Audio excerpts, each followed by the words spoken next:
Welcome.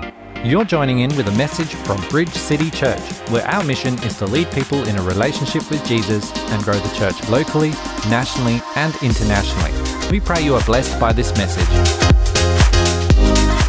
Look, it's such a privilege to be here in Pastor Barb and Pastor Paul and Barb's church this morning. Thank you for having me here. So we are related, and I have to speak well of Pastor Paul and Pastor Barb because we're family. But more than that, I mean, I'm married into the family, so you have to speak well of your own family, but I had a choice to enter the family, right? So look, I've known Pastor Paul and Barb for about 15 years, and I can tell you they're great people. You're in a great church this morning. If this is your local church, then you've found yourself seated in a great place to grow and to be impacted by the power of God and relationship with God this morning. So well done, you, for being here.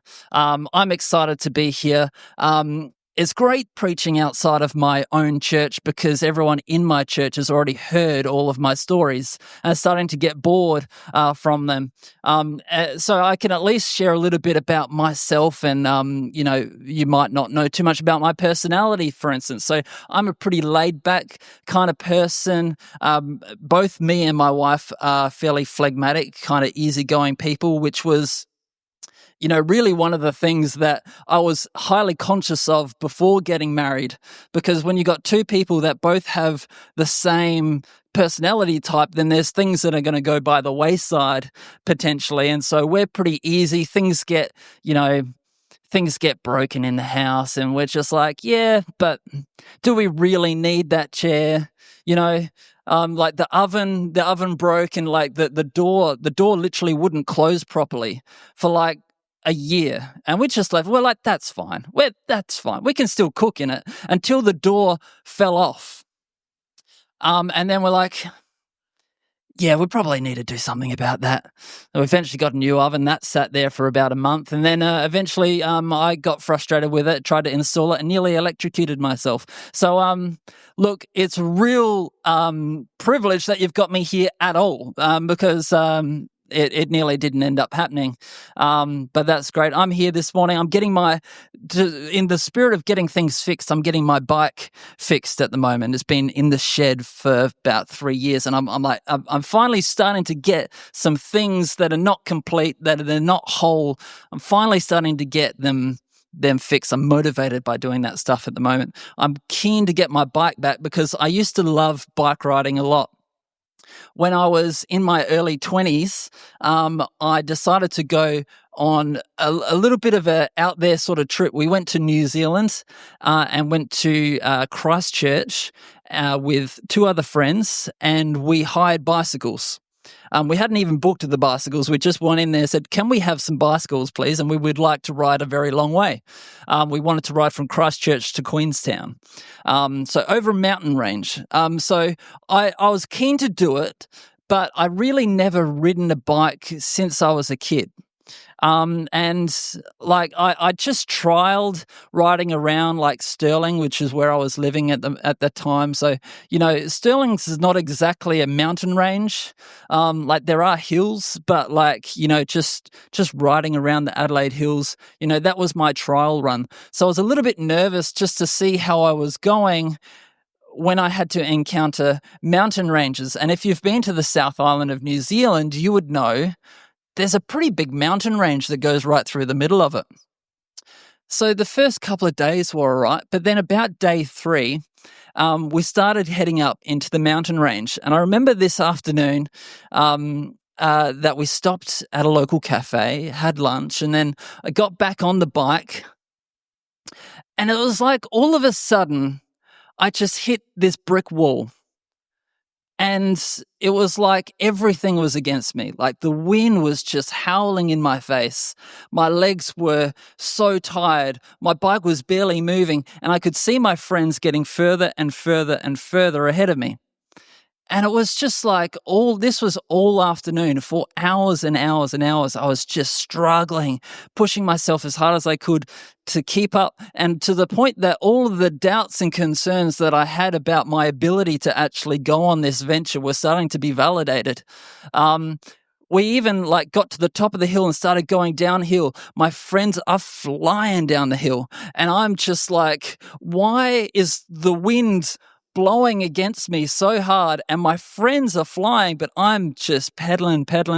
We eventually stopped for dinner. I had the biggest all-you-can-eat meat plate. I was like, give me all the protein. Downed a lot of beer as well. Spates, Pride of the South, if you've been there. We had all of this food, and I decided to get back on that bike and ride as fast as I could before my friends could sort of catch up with me. It's like I've been tailing them for all day. I'm going to get out ahead of them. And so I was riding and riding. Eventually, my friends caught up to me, and they go, Phil, pull your bike over to the side. And so I did. And they said, Phil, your pannier bag, which is the bags that hold all your stuff on the side, it's broken. And instead of sitting flush right next to it, it's actually touching your back wheel. So I realized I'd been riding the whole day with a brake on my bike. And I'd been pushing as hard as I could. We got that issue fixed, and I was just flying down. By this time, it was nighttime. There were trucks on the road. I was swerving. I was like, whatever. I'm free as a bee. I'm moving, and it was like this whole weight had been taken off of me, because it wasn't just a physical thing. It was like all of my mental stress about my weaknesses and my incompetency, and suddenly that's all taken off of me in one moment. So I've got a message here for this church that I believe has the power of God to take breaks off of people's lives this morning. So if you're here and you're ready for that, why don't you give God a hand as we come around this message? Thank you, Lord. All good. So, very good. Yeah. All good. I had a verse in there. Yeah. The verse. So I've got a verse from 2 Corinthians. So the writer of 2 Corinthians, his name is Paul as well. So fancy that. What are the chances? My grace is sufficient for you, for my strength is made perfect in weakness. So if you've got weaknesses in your life, if you've got things that you're worried about this morning, God has got strength to overcome those circumstances. Very good. So I reckon I'd respond differently to how Jesus would respond if asked, what are you going to do with the last 24 hours on this earth, right? I think, I'd be thinking about the things that I want to do. I'd been thinking about the people that I would want to spend that time with. And most importantly, I'd want to think about the meal that I was going to eat that night, right? What am I going to eat that time? But I think Jesus thinks about it differently, and we know that because we hear about the Last Supper, right? We just shared communion. We had the bread, we had the wine, but nobody talks about the Wagyu steak that Jesus ate on the last night before he was going to die, right?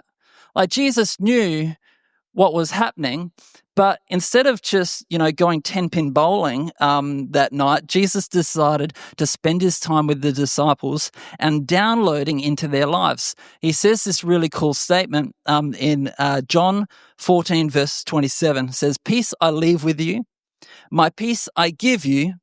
I do not give as the world gives. Do not let your hearts be troubled, and do not be afraid."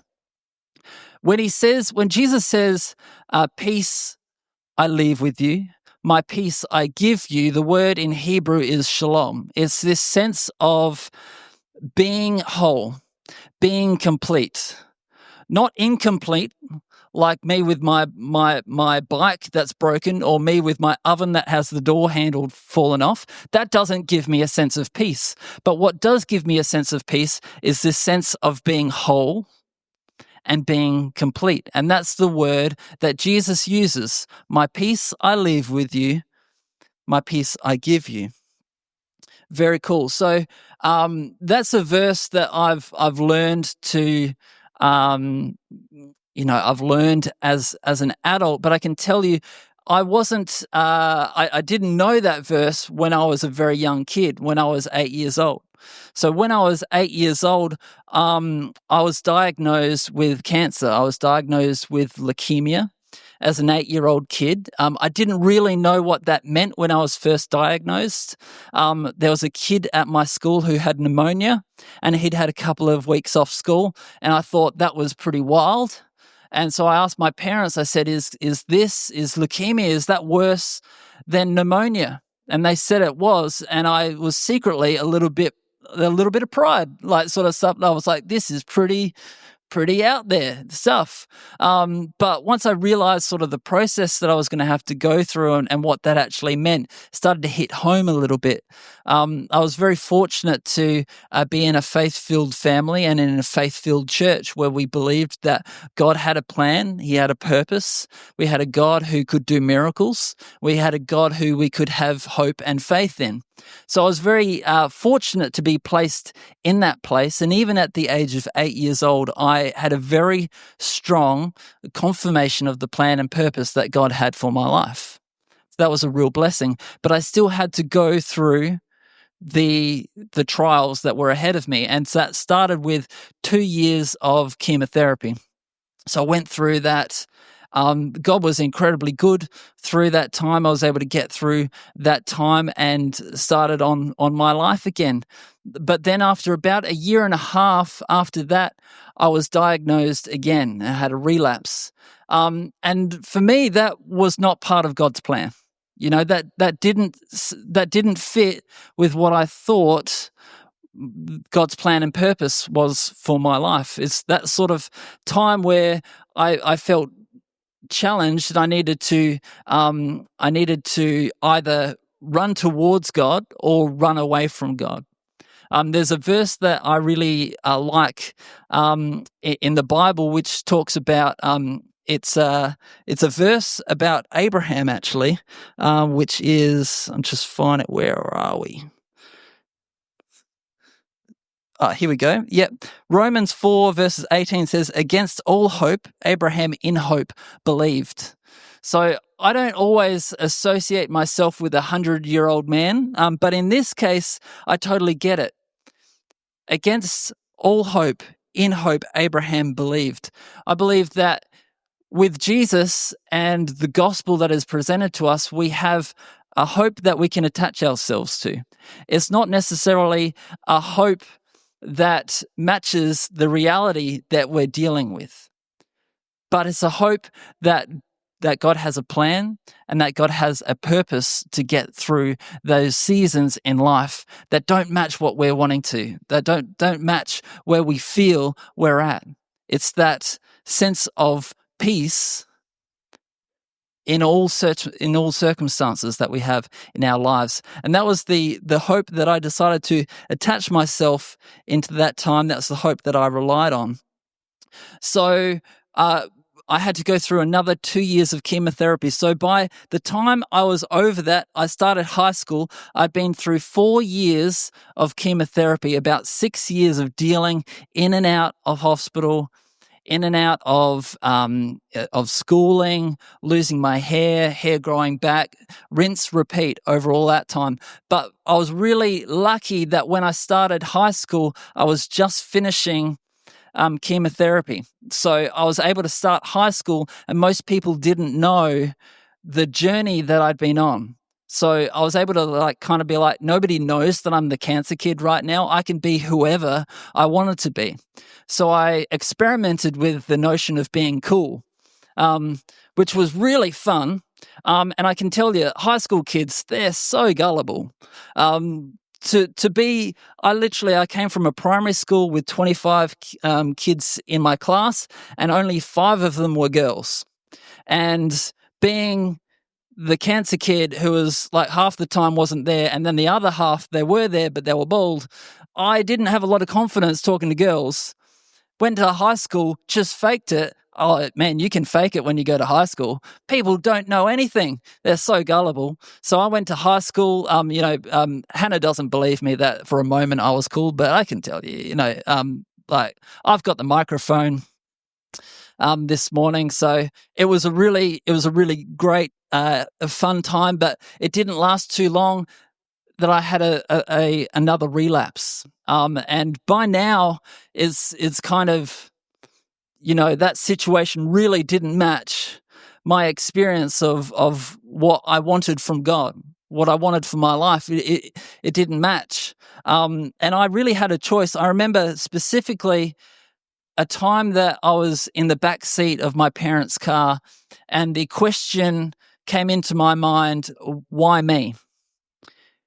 And probably hearing this message this morning, you're probably going, is that really the first time that you thought about that? But that was honestly the first time that I really felt like, why me? Why am I going through this? And why have I been signaled out for this? But at the very moment that question came into my mind, it was like the Holy Spirit took me away from the question. It's like, don't go to that place.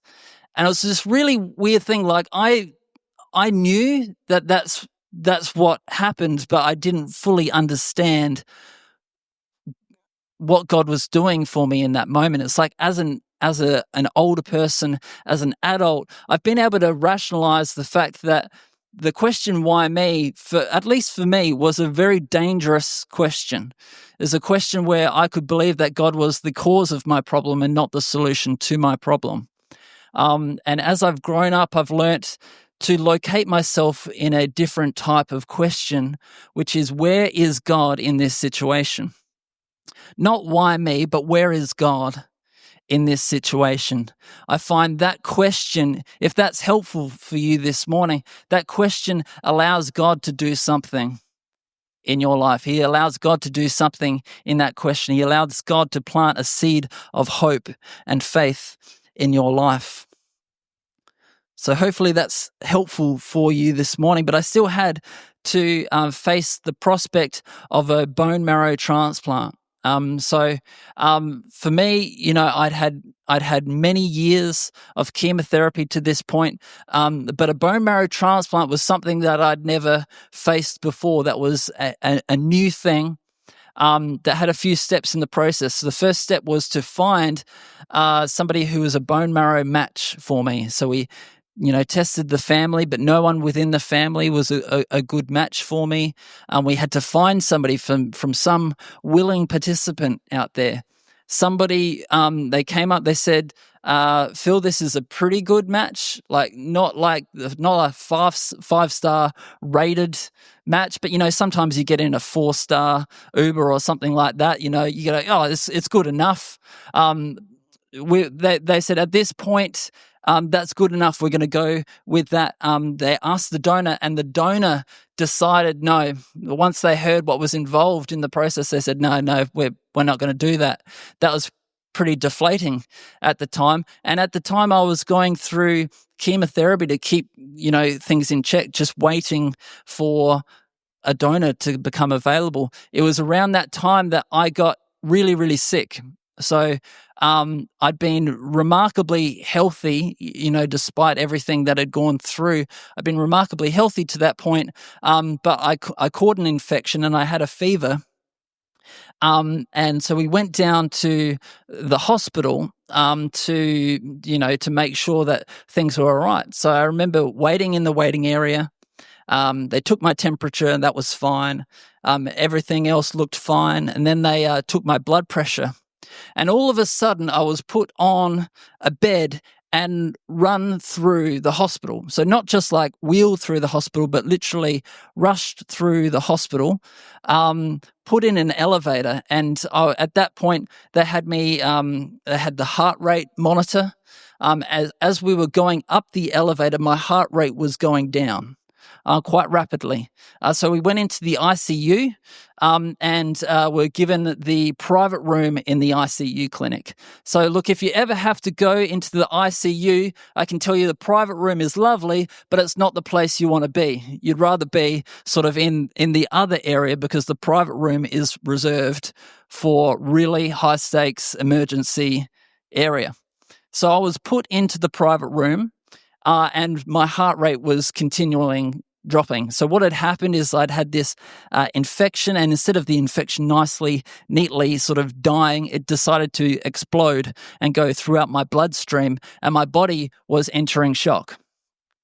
So I'm this sick kid already, body going into shock, pretty serious situation. They decided to take my pants off and started putting all these needles, and it was like, for me, I was still quite young. I envisaged like it was like a city of plastic tubes and needles, and it was just about there, up on my upper leg.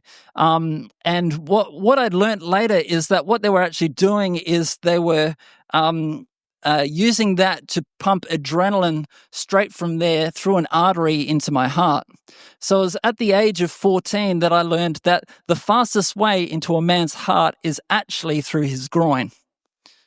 So some of you might have realized that already, but it was then that I realized that. And that was just an interesting moment, but my heart rate it was continually falling. It got as low as about 20 beats per minute. And that was when my parents were asked to leave the room. So I'm in there. I got to tell you, I was pretty out of it at that point in time. So this part of the story is from my parents' perspective.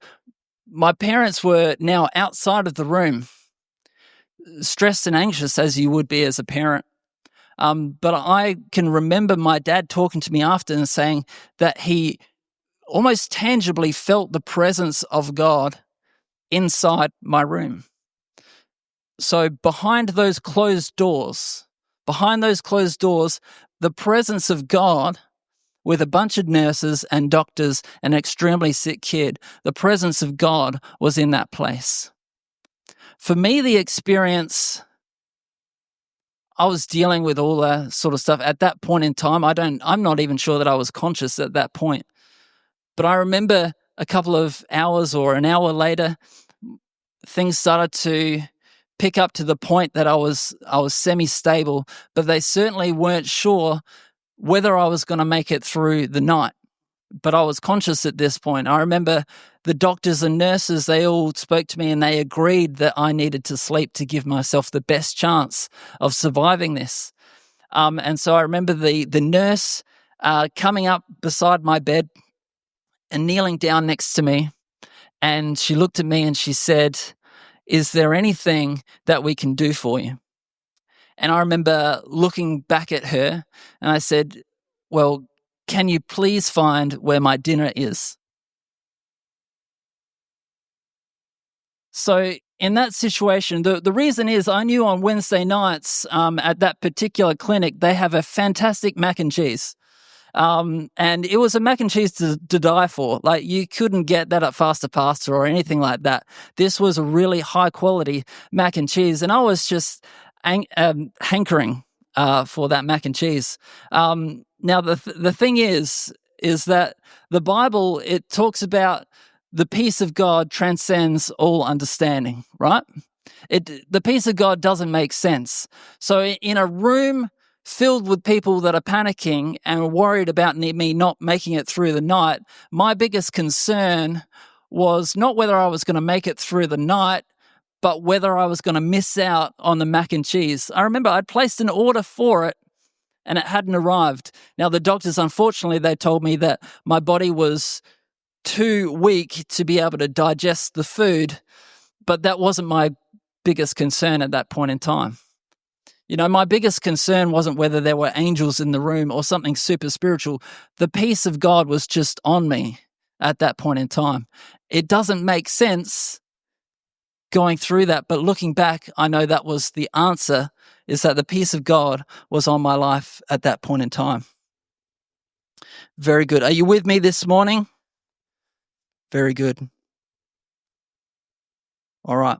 So we found ourselves, we found a donor match. Somebody came up, which was a miracle in itself. It was a better match than the one that we had before.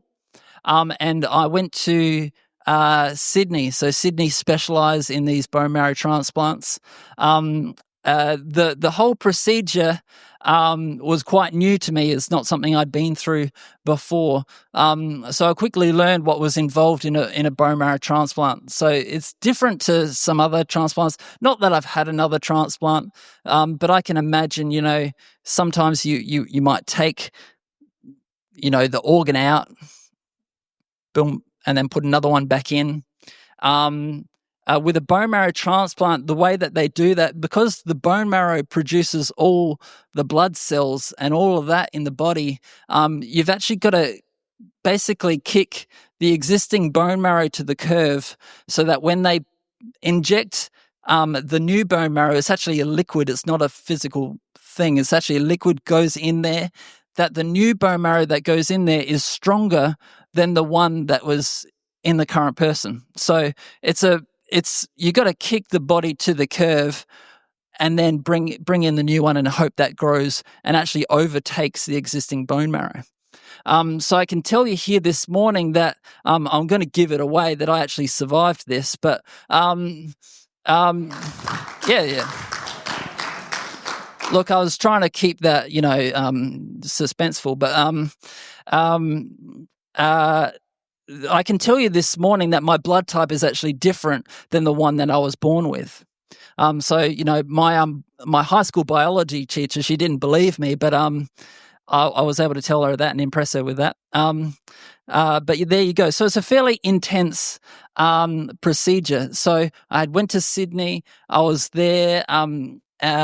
But then there's one particular day, which was kind of like day one of the bone marrow transplant whole operation, is after sort of having 2 weeks or so of really intense chemotherapy, more intense than what I dealt with. They put me into a room, put me down on a bed. They started piling pillows all over my body, so it kind of looked like the Michelin Man. But then they strapped me down under the pillow, so I'm on this bed, strapped down. Then they wheel a machine next to me, which is the radiotherapy machine, and then the doctors leave the room and close the door, and then they turn the machine on. So I was in that room for about an hour with literally a death ray next to me. And it was at that point that I started to realize that I was completely alone. All the times before then, I would have somebody with me. I'd have the doctors, I'd have my parents, I'd have someone was with me in that moment. But all of a sudden, I found myself completely alone and in an environment that I was extremely unsettled by. And I didn't know what to do. At that moment, there was nothing for me to do but to cry out to God in that moment. And I can tell you, I was extremely conscious that there could be doctors, there could be staff that would be listening in that room. But at that point, it just didn't matter to me. I needed God in that situation. I can tell you at my lowest point was where God met me in that room, behind those closed doors, where I felt completely alone and isolated, is when the hope of God came into me anew. It was like that sense of, I'm riding this bike up this hill with a brake on and feel like I can't do it in my own strength anymore. And then Jesus picked me up and equipped me with his strength to go on through that moment. So I was in that room for about an hour. It was a pretty traumatic experience for me, but it was one that I knew God had come in to that place with me. I had to go back into that room another 2 times and have the exact same operation. But I can tell you that there was no fear or anxiety in the other 2 times. Whereas the first one was one of the most traumatic experiences that I'd ever been through. The next 2 times weren't even remotely stress-inducing, anxiety-inducing, because I knew that God was with me, that I had God's strength in that situation. I still had another 6 weeks, roughly, in hospital. I can't tell you the amount of things that happened to me during that time. But what I can tell you is that was the lowest point in my journey, was in that room behind those closed doors. But I can tell you that's where Jesus met me. That's where God met me and equipped me with a new sense of hope. Very good. All right, so I've shared a little bit about my story this morning, but if you're with me, I'd love to share with you a little bit that I mentioned at the start of the message. So Jesus was talking with his disciples. He was talking before Jesus knew what was going to happen, right? And Jesus knew that he was going to be taken, that he was going to be judged, and ultimately that he was going to die on a cross. Jesus knew this. He'd been trying to tell his disciples, but it's like his disciples, like they were always like thinking the inverse of what Jesus was saying. So if Jesus said a metaphor, they took it for real. And then when Jesus said something for real, they think, oh, that must be a metaphor. So Jesus would say, look, I'm going to die. And they'd be like, oh, yeah, but what does that mean? So when Jesus died, they were in chaos. They didn't expect that at all. They went into a state of panic. Jesus had told them, peace I leave with you, my peace I give you. I do not give as the world gives. Do not let your hearts be troubled, and do not be afraid. But what do you think happened when Jesus died? They were troubled, they were afraid, and there is no indication that any of them had a sense of peace on their life. But we read this later in John chapter 20, verse 19. On the evening of the first day of the week, when the disciples were together, with the doors locked for fear of the Jewish leaders, Jesus came and stood among them and said, peace be with you. So the disciples, who were panicked and frightened, they even thought that they might suffer the same fate as Jesus. They were that scared that not only were they all huddled together trying to get strength from each other, but they had literally closed the doors and locked them so that nobody could get in. And what I love about this story is that the Bible says that Jesus stood among them with the doors locked. Jesus rocked up in that place, and in the ultimate power move just said, peace be with you. Not just a peace as the world gives, like he talked about, but literally the peace of Jesus had come into that place. Don't mind the chaos going down there. That's just my little dude. Peace be with you. How cool is that? The peace of God. Not just a peace that is fleeting, not a peace that is transactional.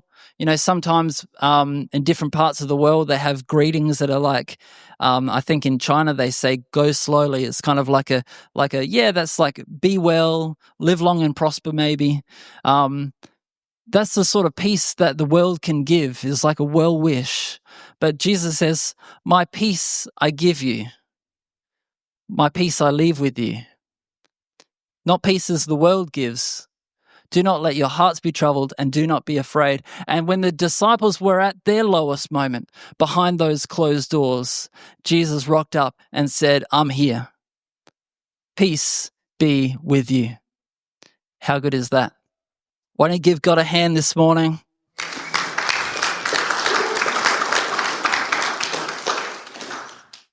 All right, I can tell you that no matter the darkest place that you find yourself in your life, no matter the darkest room that you've been in, maybe you have literally felt like whatever you've done in your life, that nobody can reach you at this point.